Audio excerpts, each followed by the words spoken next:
Exo 6. Donc vous avez le schéma suivant. Il représente une coupe d'artère horizontale de 4 mm de diamètre. Donc de là à là, vous avez 4 mm de diamètre maximal. Alors, cette artère est divisée en 3 segments. Le segment A, le segment B, le segment C. Chaque segment représente 50 cm de longueur. Alors, donc, cette artère, le sang pénètre avec une vitesse de 25 cm à la seconde. Elle pénètre à partir de ce point dans le premier segment, à la vitesse de 25 cm à la seconde. Donc, à chaque rétrécissement, le rayon diminue de moitié. Donc, de là à là, donc, le rayon de la deuxième portion est la moitié de la première. Le rayon de la troisième portion est la moitié de la deuxième portion. Donc, à chaque rétrécissement, le rayon est réduit de moitié. Donc, la question qu'on vous pose, quel est le débit sanguin dans le segment C? Donc, vous avez RA égale à, donc on dit, donc vous avez un diamètre maximal de 4 mm, donc le rayon de la portion 1 est de 2 mm.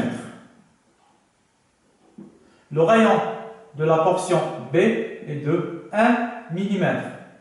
C'est la moitié. Le rayon de la portion C est de 0,5 mm. Voilà. Ça pour les données. Nous avons une vitesse, ici, pour la première portion, est égale à 25 cm à la seconde. Donc, il nous demande le débit dans la troisième portion. Donc, conservation du débit.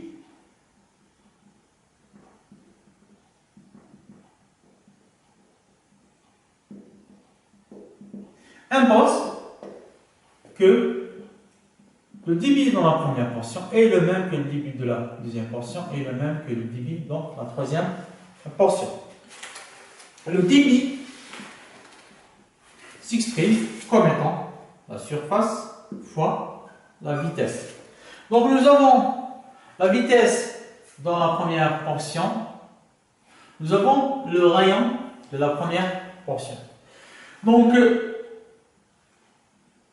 Q3 est égal à Q1 est égal à S1 fois V1 directement. Donc S est égal à pi R1 en carré fois V1. Si on fait l'application numérique, donc Q3 est égal à 3,14 fois R1, donc c'est 1 mm, donc 10 puissance moins 3 mètres au carré, fois la vitesse, donc 0,25 mètres à la seconde. Donc ce qui me donne, pour l'application numérique, 3 10 puissance moins 6 mètres 3, 10 puissance moins 6 mètres cube à la seconde. Donc Q3 est égal à cette valeur. Deuxième question. Quelle est la perte de charge dans le premier segment? Donc lorsque le son traverse le premier segment, quelle est la valeur de la perte de charge? Donc la perte de charge est mesurée avec la loi de Poiseuille.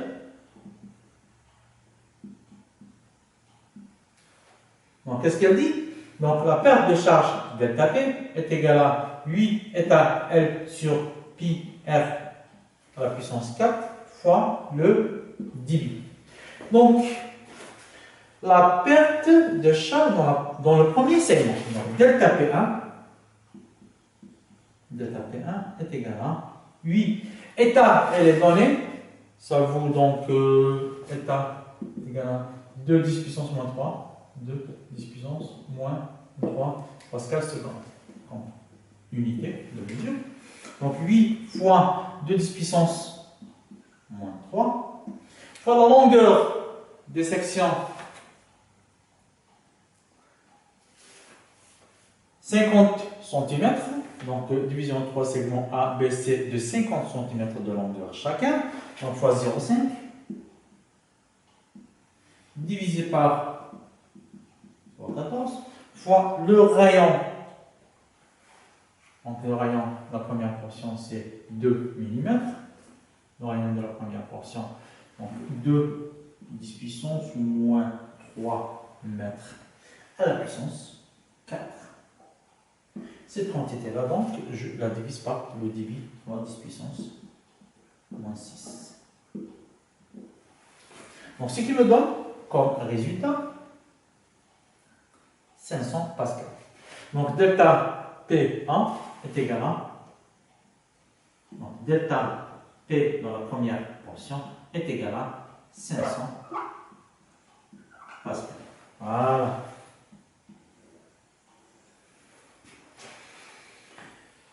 Donc, troisième question, qu'est-ce qu'elle dit? Quelle est la perte de charge dans le segment B maintenant?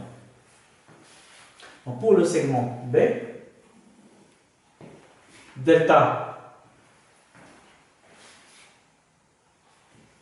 P1 égale à 8 état L Q sur pi R1 à la puissance 4.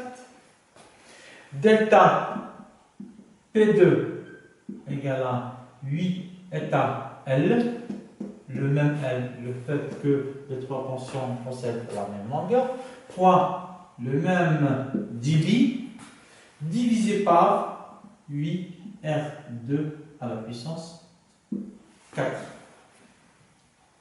Donc je peux ne pas faire le calcul détaillé, donc je vais faire les rapports entre les deux quantités, donc delta P2 sur delta P1 est égal à, donc R1 sur R2 à la puissance 4 directement.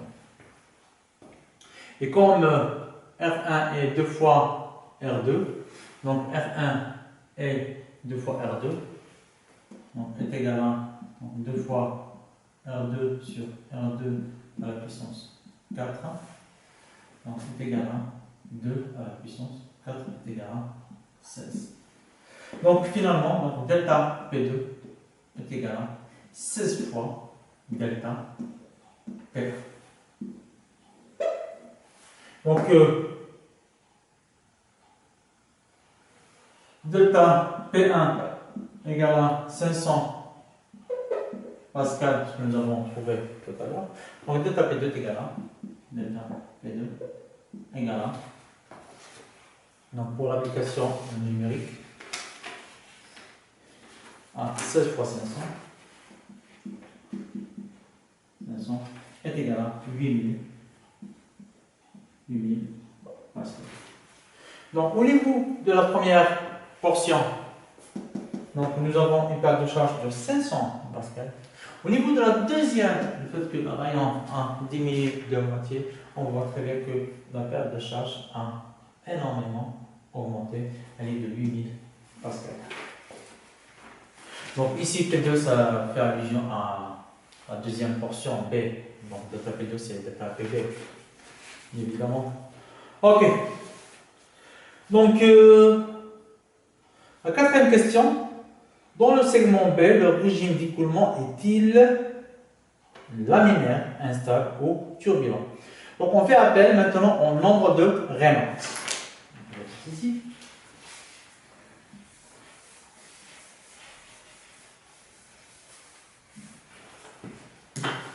Donc pour savoir si un écoulement est laminaire ou turbulent, donc on calcule le nombre de Reynolds.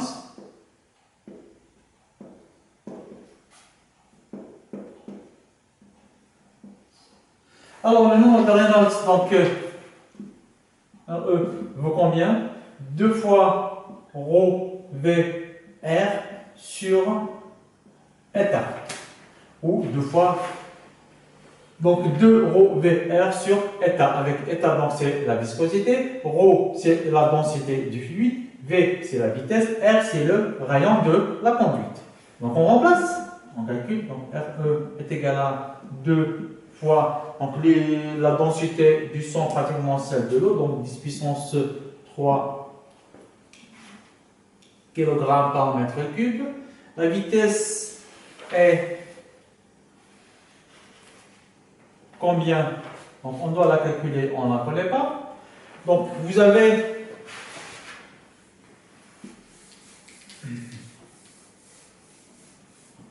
le débit dans la première portion est le même que le débit dans la seconde portion.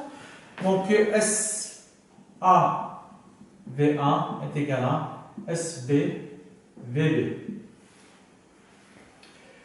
Donc VB est égal à SA sur SB fois V1. Donc les surfaces, donc c'est pi RA au carré sur pi RB au carré fois V1, donc est égal à les pi, donc saute R1 est 2 fois RB, donc R1 égale à 2 fois RB, donc au carré ça fait 4 fois V1. Donc VB est 4 fois V1 et ça vaut combien? 25 cm fois 4, ça fait 100 cm, donc 1 mètre par seconde. Donc je le remplace ici. V, c'est 1 mètre par seconde. Le rayon dans la deuxième portion,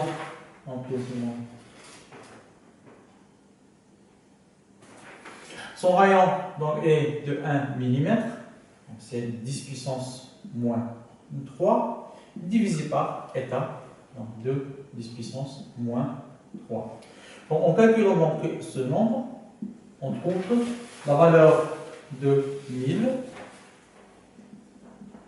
Donc c'est un nombre sans dimension.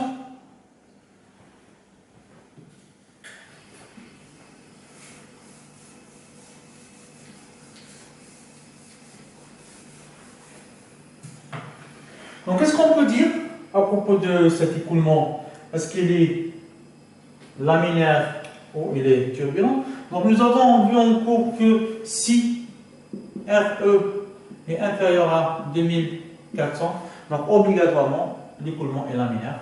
Donc c'est le cas maintenant, donc nous sommes en présence d'un écoulement laminaire. Donc écoulement laminaire.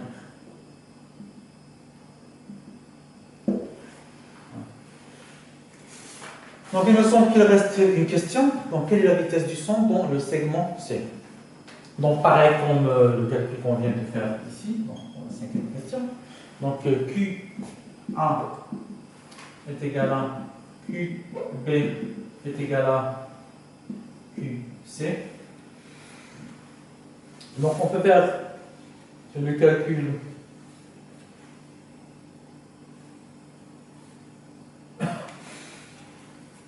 est égal à donc SC fois VC. Donc VC est égal à Q divisé par la surface. Donc le débit, on le connaît. Donc nous l'avons calculé tout à l'heure. 3 10 puissance moins 6.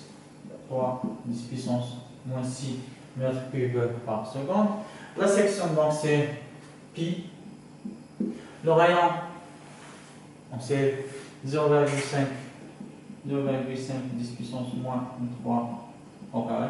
Donc, et on trouve le résultat est de 4 mètres par seconde.